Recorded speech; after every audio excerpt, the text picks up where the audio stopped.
Hi everyone. একটু আগে টি সিরিজের পক্ষ থেকে গ্লোবাল স্টার রামচরণের নতুন একটি মুভির ফার্স্ট গ্লিমস রিলিজ হয়েছে। মুভিটির নাম হচ্ছে পিদ্দি। পিদ্দি মানে আমি একটু রিসার্চ করে দেখলাম, পিদ্দি মানে হচ্ছে চামড়া বা ইংলিশতে স্কিন বলে। আমি জানি না কেন এটা রাখছে। সো তা কেমন ছিল এই ফার্স্ট গ্লিমসটি? প্রথমে তো ইয়ার রহমান স্যারকে ছিল, তার মিউজিকের কারণে পুরো ফার্স্ট গ্লিমসটি একদম অসাম হয়ে গেছে।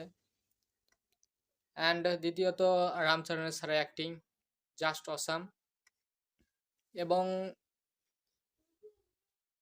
কালার গ্রেডিং বলেন, এডিটিং বলেন, একদম টপ নচ। আমার কাছে তো সব মিলে অনেকটাই ভালো লেগেছে। আমাকে যদি 5-এর মধ্যে রেটিং করতে বলেন, আমি ডেফিনেটলি 3 দেবো। তা আপনারাও দেখে আসেন এবং বলেন আমার কমেন্টে এসে কীরকম লেগেছে আপনার কাছে।